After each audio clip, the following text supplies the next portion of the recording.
I found out that I had tumors in my abdomen. We didn't know what they were at the time. Things had been going on before that with my health. But at the time, I didn't know that it was related to these tumors that ended up being a rare type of cancer called a neuroendocrine cancer. It's a type of cancer with tumors that grow slowly. They can grow for years and years. Mine probably around 10 years, for 10 years. They were really big. And yeah, I have been having symptoms related to it for years.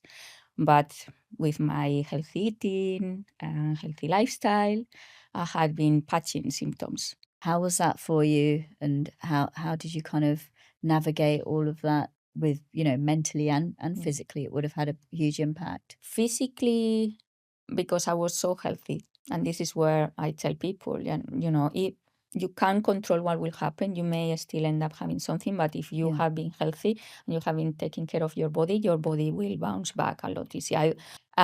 So physically, I would say I bounced back quite well, despite the fact that I have a 25 centimeter scar across, that I was 1 month in hospital. I had complications, ended up in intensive care a couple of times.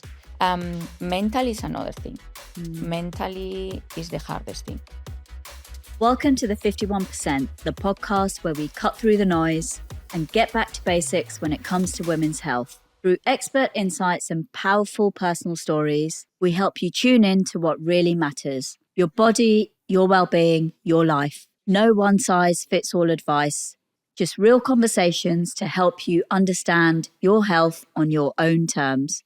But before we dive in, I have a quick favour to ask. Please hit subscribe and join the 51% community on our website. It's free and it helps us grow, reach more women, and create events that really speak to the health and wealth challenges we all face. And finally, just so you know, everything shared on this podcast is for information only. It's not medical or financial advice, and always speak to a qualified expert for support.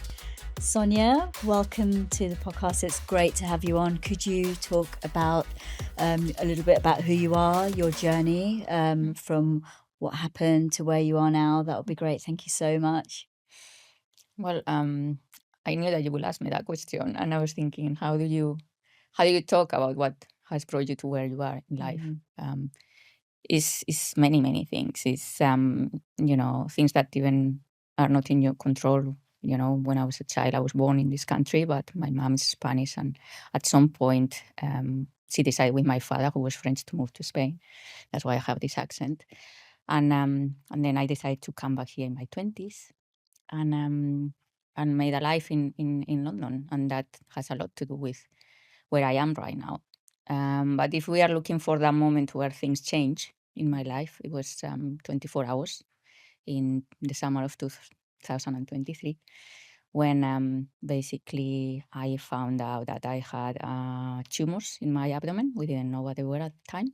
And at the same time, I was made redundant, all in the space of 24 hours. So we're looking for what brought me to be here today talking to you, is the events of those 24 hours. Yeah. And things had been going on before that with my health. But at the time, I didn't know that it was related to these tumors that ended up being a rare type of cancer called a neuroendocrine cancer. It is a cancer of neuroendocrine cells that are a hybrid of a neuron and a hormone releasing cell. It's a type of cancer with tumors that grow slowly. They can grow for years and years. Mine had been growing. They reckon probably around 10 years, for 10 years. Wow. Okay. They were really big. And yeah, I have been having symptoms related to it for years. But with my healthy eating and healthy lifestyle, I had been patching symptoms.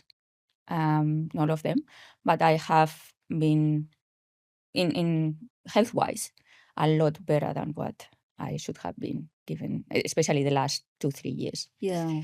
So that's where Yeah. I was in 2023, thinking that my symptoms were maybe age, or like I was told by doctors, perimenopause, but they weren't. And looking in hindsight, and with the doctor saying that probably everything started 10 years previous to that, I reckon that the first symptoms of my cancer were a flare-up that I had of a kind of inflammatory arthritis when I was around 40, 41. I started to have pain in my joints, especially in my wrist and some of my fingers on the right hand. And because I work at the time in corporate, using the mouse all the time, I even remember changing to one of those just style ones, to make my pain better. But they did test and they couldn't find anything. And they said, well, it's one of those rare things. And after suffering with that for maybe a year, when they made me redundant from that corporate job, and I decided to go and travel the world for 2 years. And I didn't have any symptoms for years. But then it was just before the pandemic that I started to have again the same symptoms. And it got worse and worse and worse, to the point that around the end of the pandemic or just after, my fingers will swollen so much that my fingers will look like sausages, and I couldn't even lift a kettle. And I remember one day I couldn't lift myself from the bathtub. I was in pain that day, and even my shoulders, my elbows hurt. So I decided to have a hot bath to relax. And when the time came to come out, I couldn't lift myself. I didn't have the strength, so I have to call a friend who was, thanks God, staying with me, and she lifted me from the bathtub. And obviously, I went to all the specialists, and my markers weren't that high, but they didn't know. And it was one of those, we don't know, you have inflammatory arthritis, but we don't really know where it's coming from. Yeah. But I have to keep pushing to get those tests. But still, they told me you have inflammatory arthritis and we don't know where it's coming from. So I have those symptoms. And I have, at the same time, other symptoms like hot flashes and night sweats. And yes, I was 49 and it was time for perimenopause. I have been seeing how my periods have been starting to change and things like that. But deep down, I knew that there was something wrong, something else, because as well, I have sometimes like dizziness, but really sudden, and headaches as well that I didn't ever had before. And, visits to the toilet that were like more than usual, even for me. Yeah. So I keep pushing, but I went to doctors for months. And for months, I was told that it was perimenopause. Even a gynecologist, a female gynecologist. And I remember telling her, I feel a bit like this side here in the lower belly is like a bit more protruding more than this side. And she just said, well, with age, body change, you can expect to have the same shape. And I was like, okay, well, maybe yes, maybe I'm being paranoid, maybe, I don't know. Yeah. But it was thanks to that doctor that I said, well, blood test, let's see where I am. That she did blood tests, and one of them was to look at my, how do you call it, glucose, insulin levels. Okay. And it came back saying that I was pre-diabetic. Oh, and with my lifestyle, my diet, and everything, knowing history in my family, I was like, this is not right. What I received from the NHS, and I love the NHS, they saved my life. I have 5 surgeons in the day that they removed them, and I know that they are under stress. But what I received was a text message saying, we recommend that you look at your diet, that you exercise more than. And I was thinking, I am that person. Yeah. Like, and even if I'm not that person, how is a text going to help? But did they not ask you at the time, what's your diet like? What's your movement like? No. So then they just made that assumption that you don't do all those things And you without asking you. Yeah. And automated, is that a word in English? Yeah, automatic text telling you that you should, look at your diet, exercise, and then just talk to your GP. Yes, of course, whatever, all of that. But it's like you are assuming, like, I am the healthiest, One of the things that all my friends said when we found out that I have cancer is, if Sonia has cancer, what chances do we have? Because, like compared to the average person, I've been always, not always, but probably since my early 30s, really healthy and health conscious. So you said, at 43, you started noticing some things that weren't right, and it was going on this, you feel like the symptoms started 10 years before, so like 2013. Yes. Right. Can you, just to rewind and go back to that time in 2013, what kind of things were you experiencing that was different to your kind of normal that you knew of? I think it was mainly that, mainly it was an autoimmune, because any inflammatory arthritis is an autoimmune. It's your immune system is trying to fight something, and then it starts attacking you. And in my mind, and I'm not a doctor, and probably any doctor will say, but I have that feeling that at that point is when it started, and my body was fighting it. Right. So it was started with the swelling. Yes, a bit of swelling and pain in my wrist. Yeah. And yeah, like that kind of, I didn't know what it was. Yeah. You just think that is more because of the repetitive movements that you make or exercise. I was going to the gym, doing yoga, a lot of things. Yeah. So did that go on for about 10 years on and off with the inflammation coming? It kind of went away, and then I will feel it. Like, I remember when I came back from traveling, I remember going to yoga classes and sometimes struggling with my wrist and feeling like, and I thought, well, maybe just this age, and it's hurting more. And I was trying to be careful with how I would make the movements and things like that. So it kind of was there in the background. It was there in the background. But like I say, because of healthy eating, I have a diet that is mainly anti-inflammatory. Don't drink almost coffee, just maybe one, or, I was helping my body to cope with what was happening. Yeah. And I think that was patching symptoms. That is what I think many women do, because, you try to make it better. Yeah. Before you even consider, okay, I may need to go and see what's happening. So I'm assuming, throughout those 10 years, you had blood tests and you went to see a rheumatologist, I'm assuming, right? That's the first thing that would come to my mind. Yeah. And they ruled out, arthritis, rheumatoid arthritis, and potentially, came to a conclusion that it could be fibromyalgia, but it wasn't that. But then what?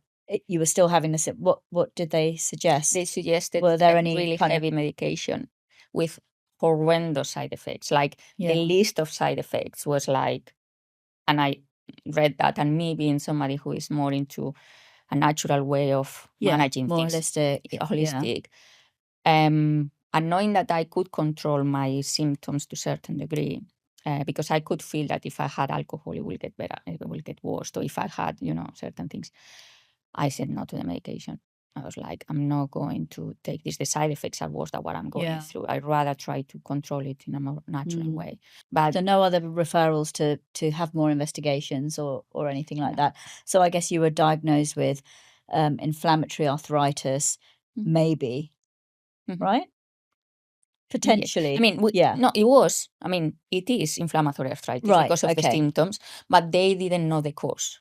And that's okay with them. Because so there was no root cause. Let's find out why you have this. Because what happens with autoimmunes is that doctors don't know. That's the where everything goes when you have an autoimmune. Is like, well, they just give you the medication to patch the symptoms. Yeah. So your body stops killing itself in a way with that medication. But they are not going to the root of why you're having this inflammatory arthritis. Why are you having this autoimmune? Why is your body suddenly, attacking itself? It doesn't make any sense. And that's when, now knowing how my cancer is and what happens with my cancer, it makes complete sense. Because my cancer, that is a neuroendocrine cancer, these cells that are producing hormones, depending on where you have it, because it's usually in your stomach. Some can be pancreas, it can be intestine, like mine was in the duodenum, can be in the stomach, also in the lungs sometimes. They produce hormones. So if you have it in the pancreas, they usually find them quite quickly because they start to produce insulin, and obviously you black out. Mine, no, because it wasn't producing anything that was giving me really heavy symptoms, but it was producing something called chromogranin. And chromogranin is something that when you have inflammatory arthritis is also a marker. But they never tested for chromogranin. So if they have tested for chromogranin, that they would have seen that my levels were really, really high. The reason why I wasn't as bad as I should be is because of my lifestyle. When they got my chromogranin results, the oncologist nurse called me to ask me, how are you? Because I should have been like in bed and really poorly, but I wasn't that bad because of my lifestyle. But the thing is that they could have seen with that simple blood test. That's the Y piece. Yeah. Right? That was missing. Yes. Yeah.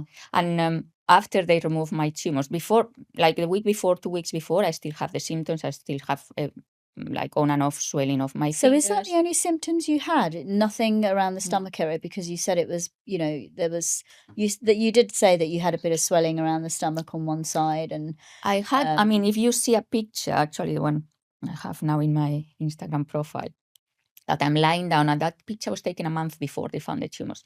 You can see that my tummy is kind of really round, although I'm lying down, really, really round, while my tummy was always before flat.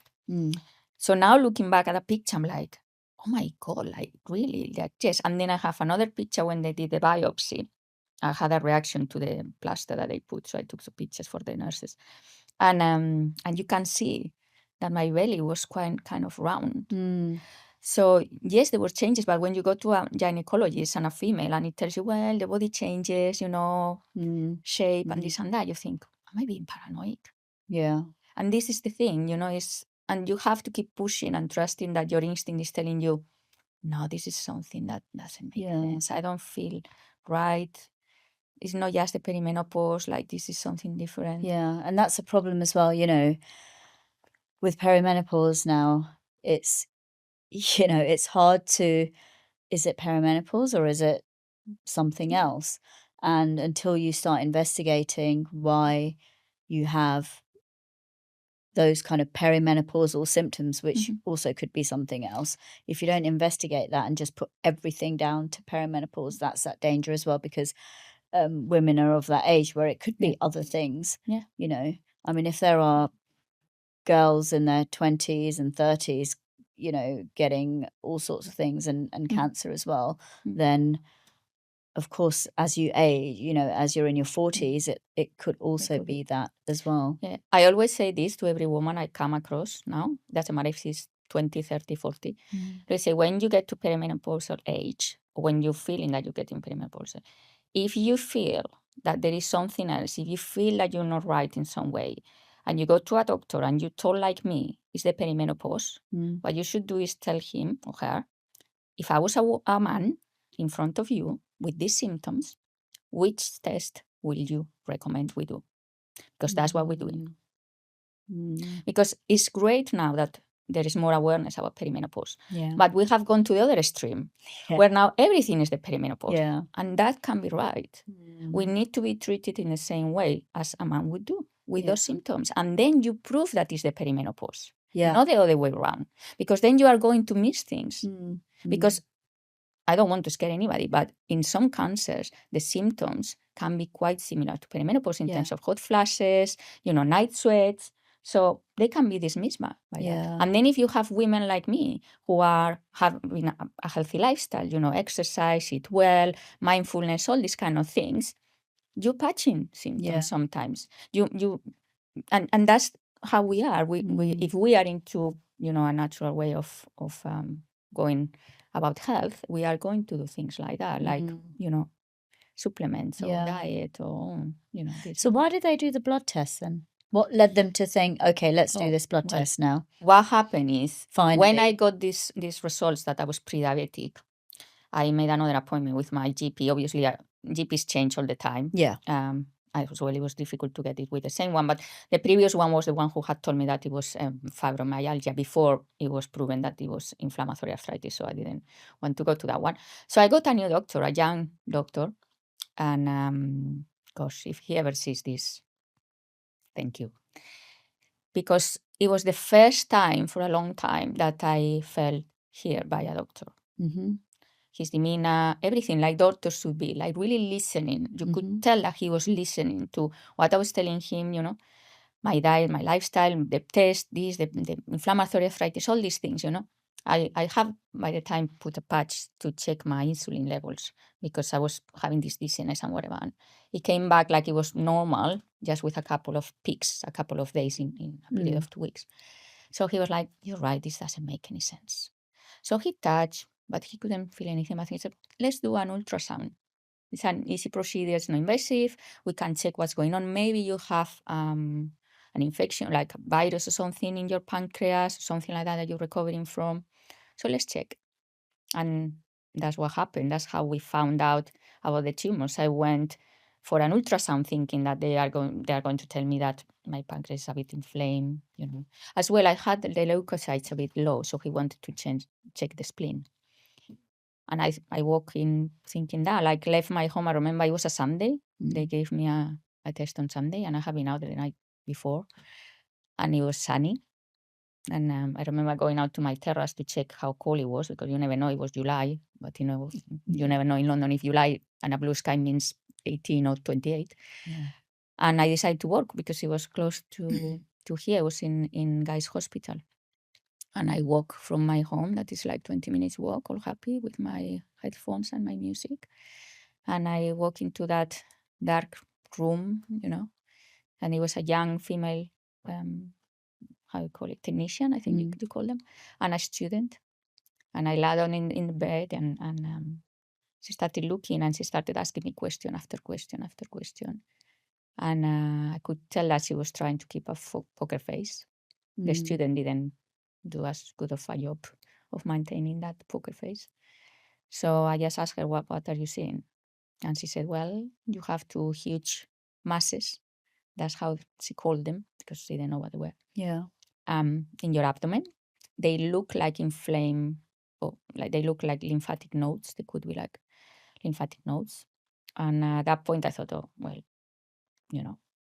how big are they? And when she told me the dimensions, the first thing that came into my head was a big mango and a big avocado.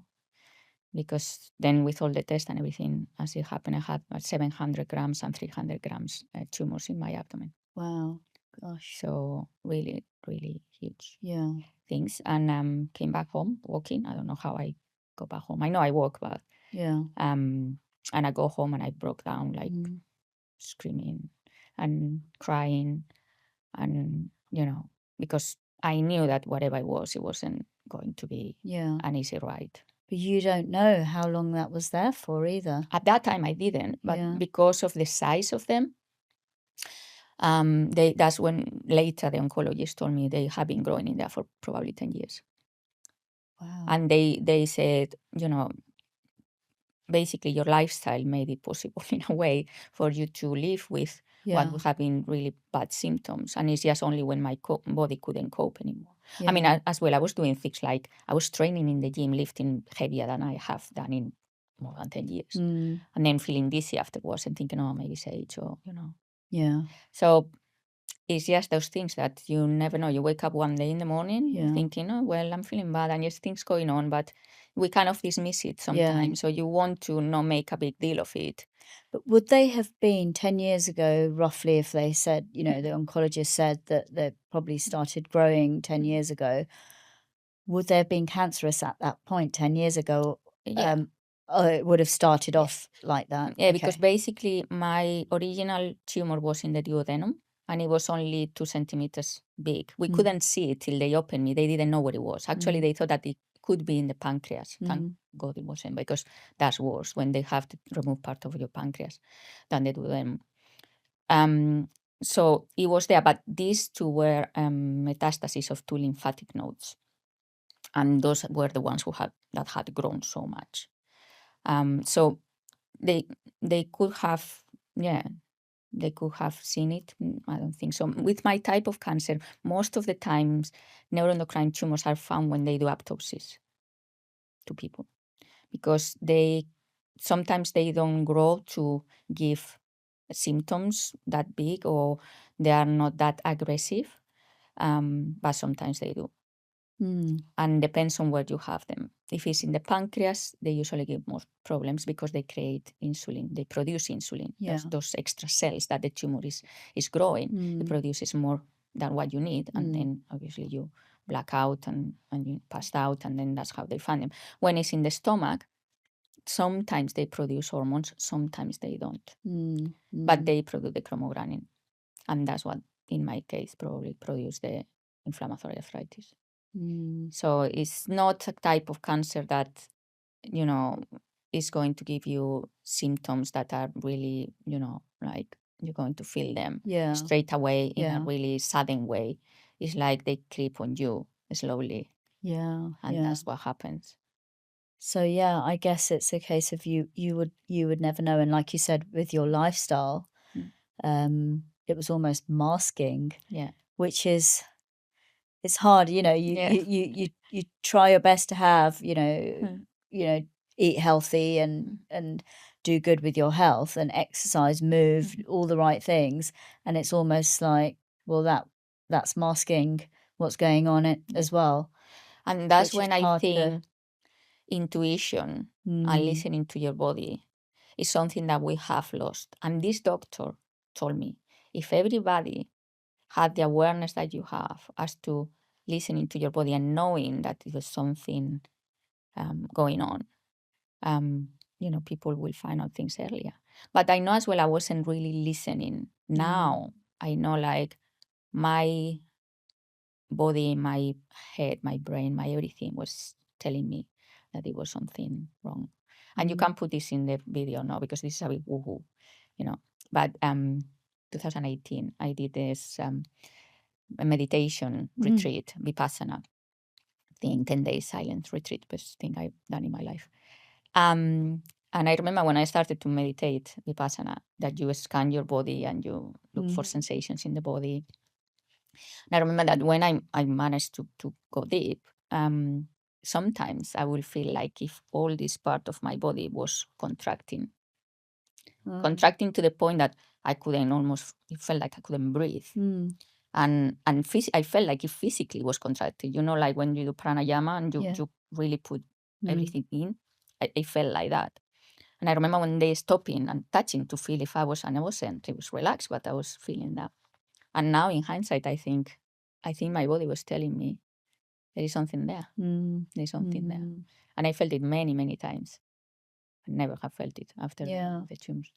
But it's those kind of things that we have lost the ability of being in touch with our body and listening to what is telling us. Why do you think that is? I think it's the way we live these days. We don't have the time. We don't have there's so much noise going around, no physical noise of everything that is happening in life. And you need that silence. You need that time to connect and to listen. And as well, sometimes it's lack of knowledge of what can be affecting us.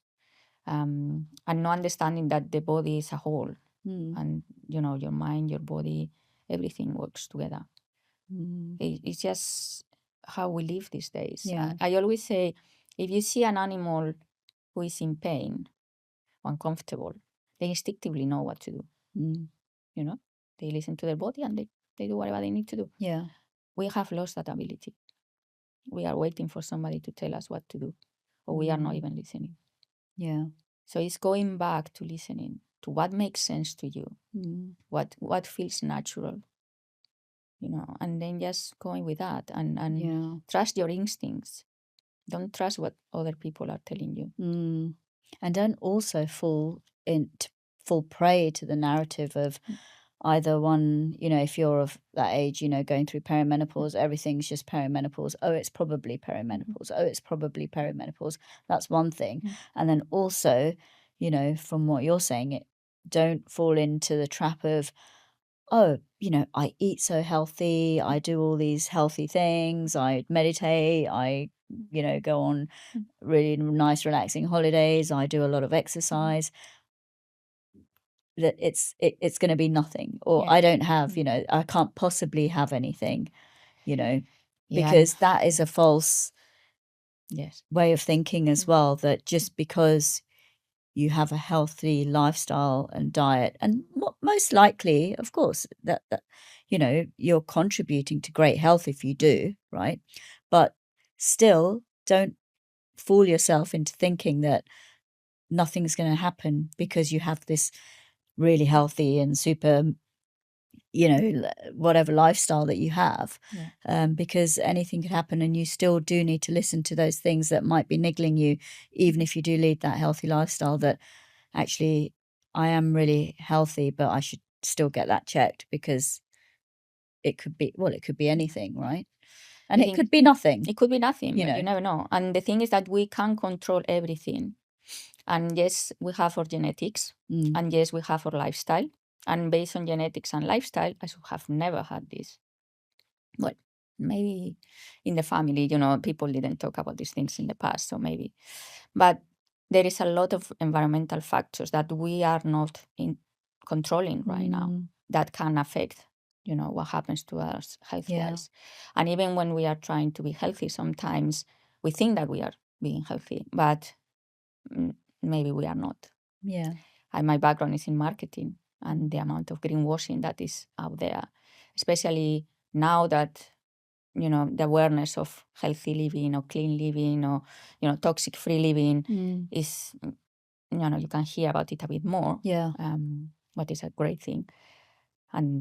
But still, people are making choices that sometimes are not healthy, even when they think so. And it's something that we can't control 100%. What's going on out there, what we are exposed to, even if we try. You can try your best. That is what I was doing, although it was in certain aspects that I wasn't really that healthy. One of them being my stress levels. And in other things, in terms of environmental toxicity, I was still exposed to things. Kind of knowing, but not taking it too seriously. Yeah.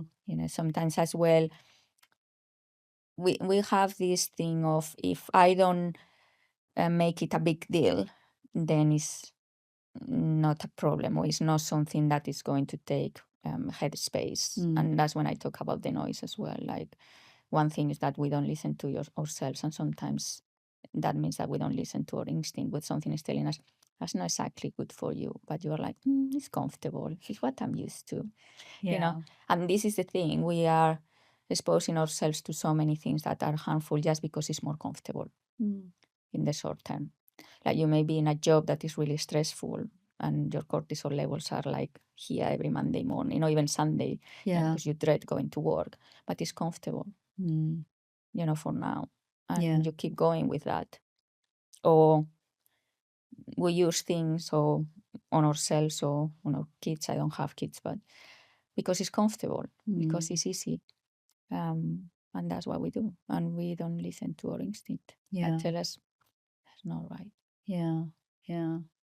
So I guess once they diagnose you officially and said, this is what you have, and you went through the treatment, how was that for you, and how did you kind of navigate all of that with mentally and physically? It would have had a huge impact. I mean, physically, because I was so healthy, and this is where I tell people, if you can't control what will happen, you may still end up having something, but if you have been healthy and you have been taking care of your body will bounce back a lot easier. I don't know how people who are not healthy can deal with what I went through, because for me it was hard, and I was really healthy in every way apart from cancer.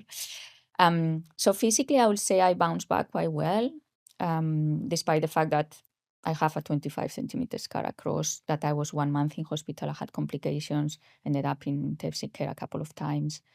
But I bounced back physically quite well. I came out with 42 kilos and in a wheelchair, but after a month and a half, 2 months, I was already doing a bit of yoga and, things like that. Mental is another thing. Mentally is the hardest thing. And I always say this to people, when you have the operation, and when some women go through chemotherapy, that thanks God I didn't have to. I can't imagine what is to go through that. They always ask you, oh, but you're okay now. And I always say, you are okay physically, but the mental journey actually starts once you are told you don't have cancer anymore. For now, obviously, you have to keep doing tests. Yeah.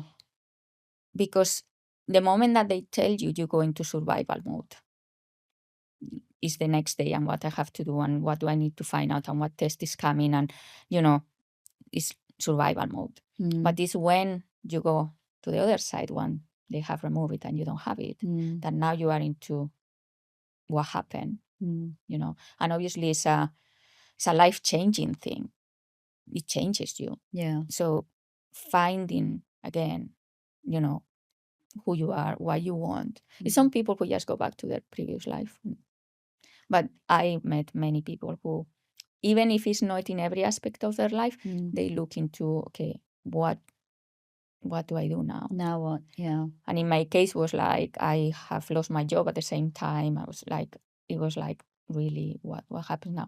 And that mental process is hard. And sadly, there is not follow-up in that sense in the UK as to part of the, you get cancer, or suspected cancer. There is no psychological help unless you look for it. It's not a holistic understanding of what a cancer patient is. Yeah. Cancer patient is not just the body and the physical tumor or whatever is growing inside you. It's your mental health is affected as much, or the same as much, in a different way. Yeah. And it's part of your healing process. It's really, really hard to go through something like that. And if you have the means to pay for, help in that sense, fine. If not, you have to ask for it and go into a waiting list, and, and kind of you are going through that, and you have to put the effort to get that help. Why is not part of, the whole process? And then it's even the physical. I remember going back after, I think I have a follow-up after 2 weeks. I still have to go. I remember going up in the wheelchair because I couldn't really stand for long. And after a month, I think I have another one, and they were quite surprised and happy at how well I look. And I remember asking, so what about physiotherapy now? I have a huge scar, and they were like, oh no, just exercise, that's fine. I'm like, I can feel already, because I know I have done exercise all my life, and my body awareness is quite good. I could tell already that I have that inside. I was things pulling that way, that my hip was twisting. I could feel my body was trying to readjust, but not in the right way. It was like, but I can make it worse. Oh, no, it will be fine. So it's not really, and the NHS is great if you have to have a big operation, if you have an accident, all of that is great. Yeah. But in preventative, for emergencies, you mean? Yeah. or things like this. But preventative and the follow-up and looking at it in a holistic way. Yeah. Nothing like that. Yeah. No, so you're left to figure out how to manage those other aspects of going through cancer and everything that implies. I guess there's not even like, okay, look, we can't do these things for you instantly, physiotherapy, counseling, or, mental health services, etc. We can put you on a waiting list, but it might take some time. But these are the things you need to think about to see someone, to get physiotherapy, to, Diet, not even. do these types of exercises. And, perhaps you can't, what if you'd just gone off and started running and it affected you? Like, I don't know. You'll never know. But there's no kind of end-to-end process, and it feels like it's also a lot of people that do go into hospital. Even when you have a baby, it's like, right, you've had your baby, out you go, off you go into the big, and Figure it out. I'm not saying, you need your handheld when you have a baby, but, some people go on to develop postnatal depression and all sorts of things happen, right? So again, it goes to that end to end, and going through into hospital with cancer. It's a huge thing psychologically, and if that help's not there, it's you feel a bit, like they are looking at you. It sounds really bad, like a piece of meat, because it's only your body that they're looking at, and you know that you are not only that. That is a lot more going on. And just for somebody to acknowledge that is also the psychological part of it. And they take care of you and they listen to you, and and I found amazing people in the way of the journey, but still is not the way that things should be done. Yeah, because absolutely. we are more than just the body, and it affects you definitely. So I think that the NHS is broken. I've gone through the process. There are things that are not working, definitely. And it's a shame because you have people who are really trying their best. Yeah. But they just don't have the means to do anything different. Yeah. And then you have to just figure it out. And it's this kind of idea of just fixing you instead of the prevention and basic things. Even when I remember, because I was Googling everything and people were saying, "No, don't Google anything." But this is my nature. I love learning and love understanding how things work. And the moment that they told me what it was, I went like, okay. And even with diet, there are certain foods that when you have high levels of chromogranin can make things even worse. Not even that. Nobody told me, oh, you should avoid this, and that, because actually will make your symptoms worse. Not even that. Is that because they don't know? Or Well, you can Google it. Because, but when you Google it, who's telling you that information? Yeah, but I'm talking about an oncologist team who is specialized in neuroendocrine tumors. Yeah. Well, it's the liver, but they see this day in, day out. Yeah.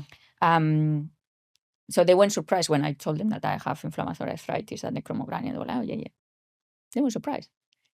They were or weren't? No, they weren't. And when I told my rheumatologist, because after they removed the tumors, straight away, all the symptoms went away. I haven't had any inflammation, any pain in my joints, nothing whatsoever. It's amazing how, the tumors are near your stomach. Yeah. And it's affecting, you're getting inflammatory arthritis. Yeah. And it's linked. Well, I have been trying to read, but I'm not a scientist. But basically, when I went back in February, so I got my operation in November. I was in hospital for a month, came out just before Christmas. And I have my review with my rheumatologist set for February, but since before they found the tumors, because it was like every 6 months that we were going to see how I was doing. So I went in February and I sat down in front of him. I was like, you know what? I was a bit like, I have to admit, I mean, like, I'm going to have fun with this now. So I went there and I was like, you know what? Good news. I don't have any symptoms. It's gone. And he looked at me. I was like, really? How? I was like, well, let me tell you, And I went through this is what I have, and blah, blah, blah, blah, blah. And my chromogranin levels were like 200 and something. I can't remember the numbers, like really high. He was like, oh.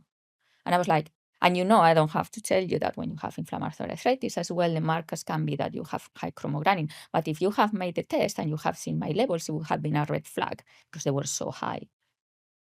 And you know that neuroendocrine tumors produce chromogranin as well. And he went like, say, so why don't you test for chromogranin? Well, we can. And his answer was like, we can do a scan with everybody. I was like, I'm not talking about a scan. I'm talking about a blood test. He didn't answer. This is all through the NHS, right? Through the NHS. I know it's a rare, like my cancer is a rare type of cancer. I know that they can do it for, but it's a blood test. When you have somebody like me, healthy, no history in the family, this and that. But then they didn't ask you about your lifestyle, did they? Or was that the GP? No, this was the rheumatologist. This was, okay. I mean, yes, he knows, of course. Like when in the first thing that they tell you is like, so, or maybe it's me that when I go to doctors, I always say, look, this is my lifestyle. Because the first thing that they're going to say is that diet, exercise, blah, blah, blah. And, before you tell me that, I'm going to tell you I'm already doing all of that. Yeah.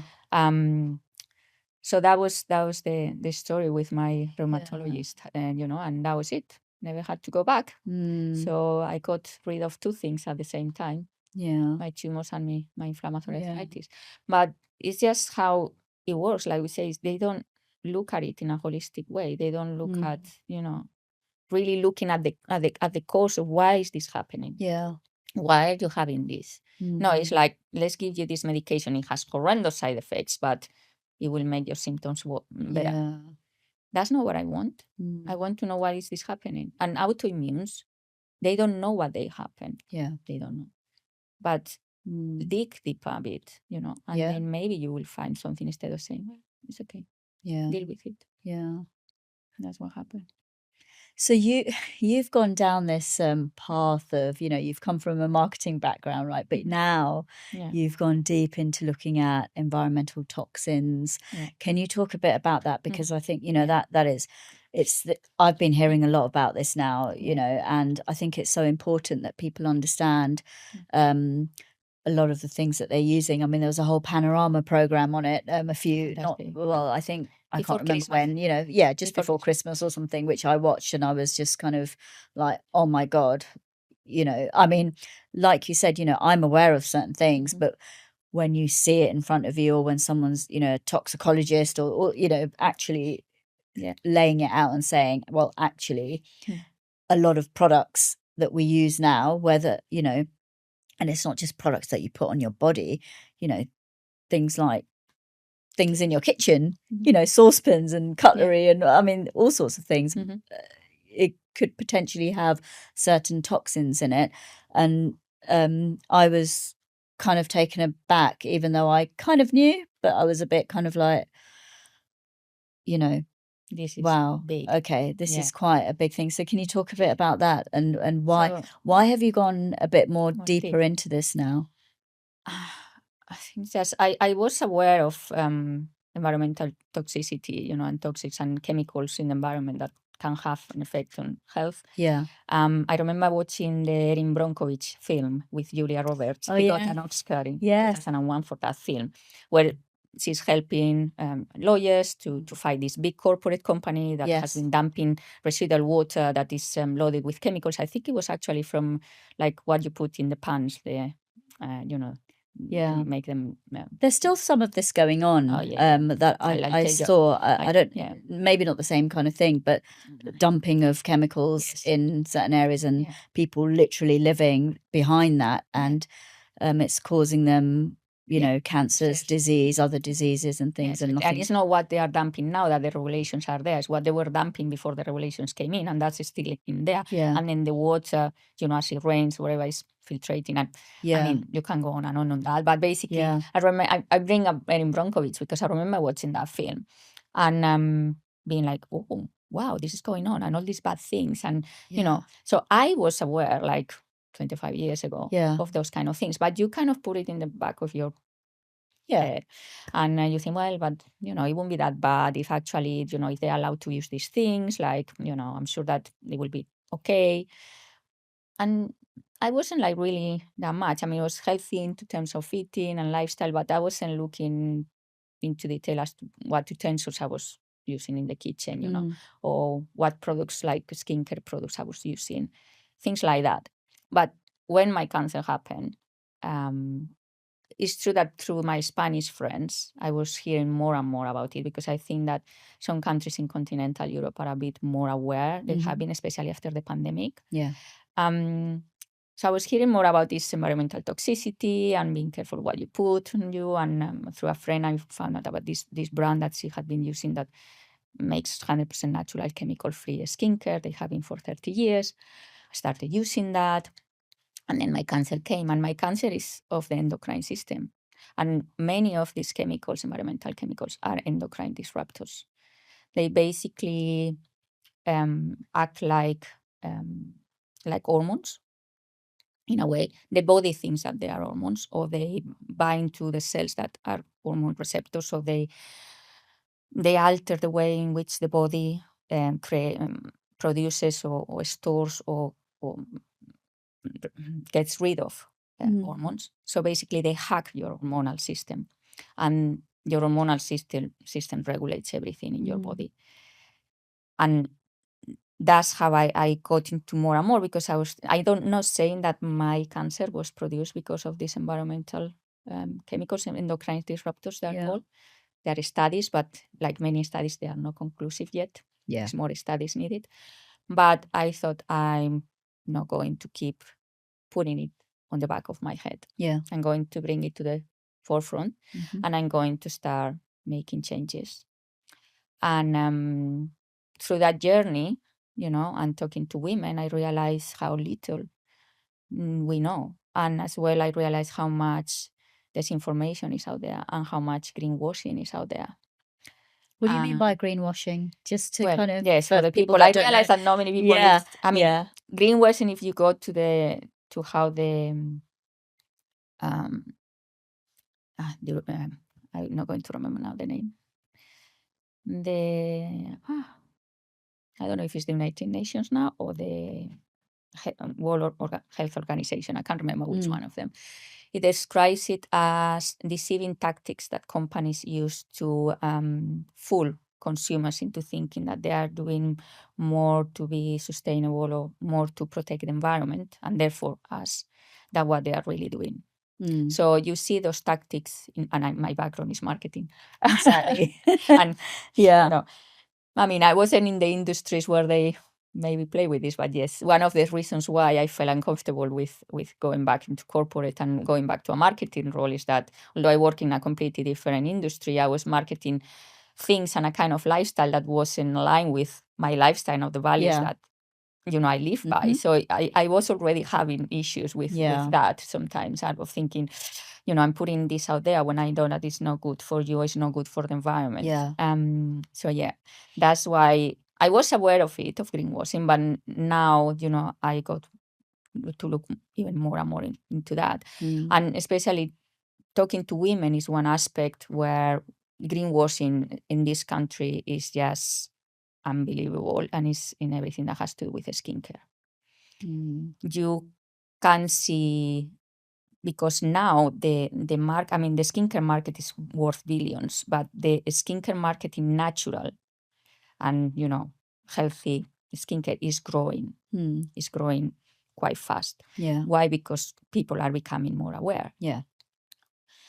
And that means that what companies have done is, in some cases, yes, you can see companies that are coming up that try to do natural products or are making natural products, and other big companies that are, making changes to some products to make them more natural.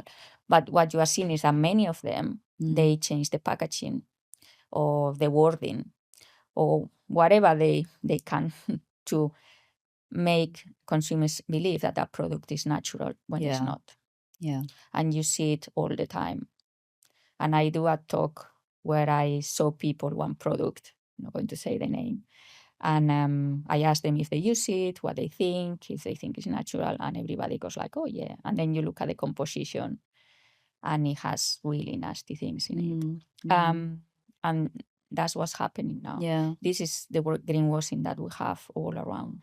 I guess it's a case of, that there's a lot of mainstream kind of names out there that promote, whether it's a shower gel or a face wash or whatever, that now says zero, it's actually on the packaging, 0 parabens and 0 this and natural and whatever. And people just really haven't got the time to go into that and go, oh, this looks chemical, kind of chemical free or pretty good for me, so let me get that. But then when you flip it around and look at the actual ingredients, you probably don't even understand half of them. Like, I don't even know what they mean anyway. I don't know what that chemical is or what that ingredient is. But I just assume it's fine because it's 0 parabens and 0 this and that. So for people that obviously, we don't, people don't really have the time to like look into everything because they just pick things up and off they go, right? What can they use to really kind of try and figure out, is this actually good for me and is this isn't? And that's for food and products that they're using on their body, even makeup, also anything that you put on your skin, right? The first thing I would say is 3 things when you look at the greenwashing that are quite basic is, if it says without something, look at what it has, because yes, they remove parabens, that has a preservative, but if that product is on a shelf for a year and a half, as a skincare product 2 years, it needs to have another preservative. Something. So it's going to have something. So it doesn't have X, it doesn't mean that it doesn't have Y. So just think about that. If it says natural something, it says natural that ingredient. But what about the other 10 or 15. So again, natural perfume, I've seen in some places, natural perfume doesn't mean anything. Okay.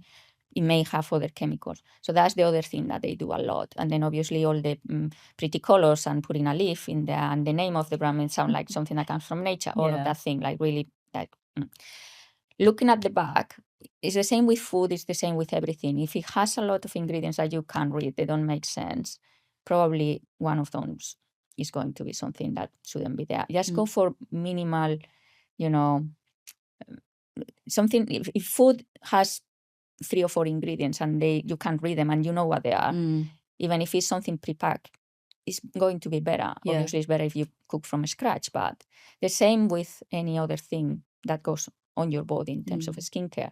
The more ingredients you see in there, the more chances of some of those ingredients not being right for you. And then you can use apps. There's a lot of people using Yucca in this country. I don't use it anymore because all my skincare is chemical free, but you can use one called Incy Beauty that I'm sure you will put in. Yeah, I'll put it all. Yeah, and I like that one because it's completely independent, and it gives you like traffic light for the products, with red being the worst, and it gives you all the list of the ingredients, and then you can click in the ingredient and see what that is, and you can see which ones are endocrine disruptors and which ones are not. Yeah, because those are the important ones right now for us to start trying to reduce how much we are exposed, and not only when you are going through age. I say this, I never had kids, but the more I read, the more I study about this. The important thing is to reduce your exposure as young as possible, especially if you're a woman who wants to have kids, because those kids are going to be affected by what you have been exposed to and what you are exposed during pregnancy, and even if you are going to breastfeed. So for women, it's really important that they start to reduce that exposure from a really early age. And now you see in TikTok, not that I'm much in there, everywhere, young, even like little girls, like putting on makeup and doing all these things. Yeah. And I'm like, what are you doing? And parents just allowing this, thinking it's fun. And you see how I'm like, no, these girls are exposing themselves not only to things in the environment that we can control, but it's everything. And if you add another layer, you are making it worse from a really early age. And these endocrine disruptors, they are shown to affect how early girls go into puberty. And the earlier you go into puberty, the earlier you go into perimenopause. They are affecting, fertility, same in women, in men. The sperm count has been going up for so long. Breast cancer now we see in like cases in young and younger women.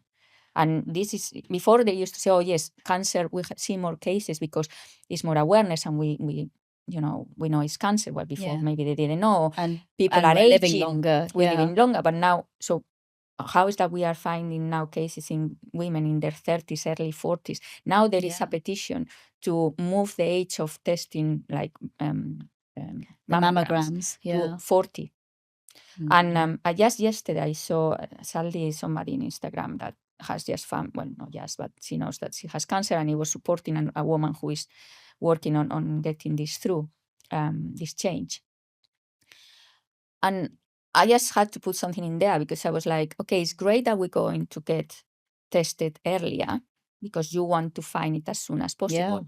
But women don't want to find out that they have a stage 1 cancer and a small lump that is cancerous. Women don't want to have cancer, full stop. So why, on top of doing that, why don't we look at the causes? Why are we having cancer earlier and earlier? What is going on? And the answer is there. They have known for a long time. But the problem is that there is a lot of lobbying. There's a lot of reasons why. Oh, yeah, of course. Things are not going to change overnight. And the governments take a long time to make changes, We have, bisphenol A is one chemical that is known to be like an endocrine disruptor and linked to many, many things, including breast cancer. And it has taken years for governments to remove it from certain things.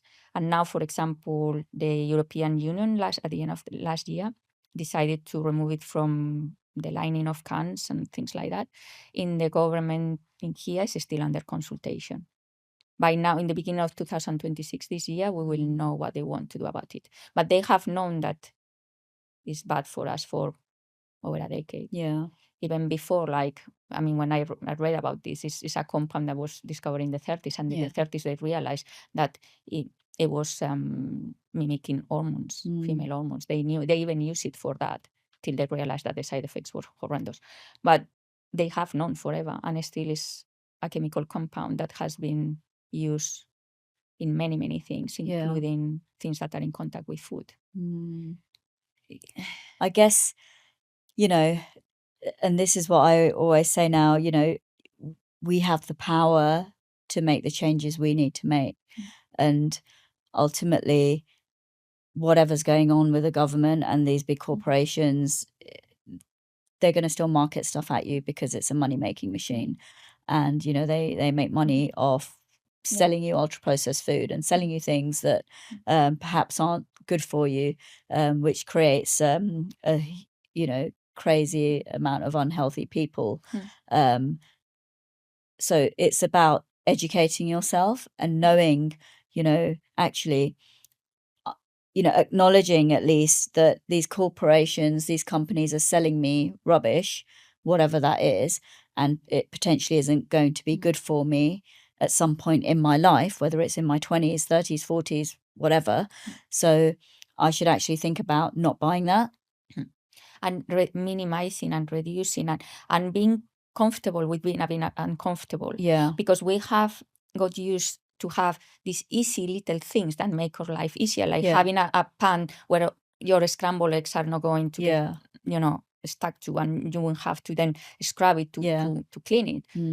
But what price are you paying for feeling a bit more comfortable when you're cooking those scrambled eggs? And then having all these things, you know, because sadly these endocrine disruptors are in fabrics, you know, and in little toys. And, you know, when you have a kid, you want to give him or her everything, and you buy all these toys and all these nice, you know, bed, you know, covers and all these kind of things without thinking that maybe you are bringing into the environment of that little child things that are going to affect their health. And it's not knowing, but when you know, it's just, if it doesn't come from nature, then, and if you have an alternative that is from a natural compound, it's like if you have a chopping board and you have the option of plastic or wood, go for the natural. If you have a toy that is the same, plastic, go for a wooden toy. Yes, exactly. If you have a soft toy that is made of, you know, look for eco-label, look for things that come from organic cotton. Yeah. Because it's, you know, it's just going to simplicity, and less is more. It's about, I guess, being proactive. No, thank you so much, Sonia.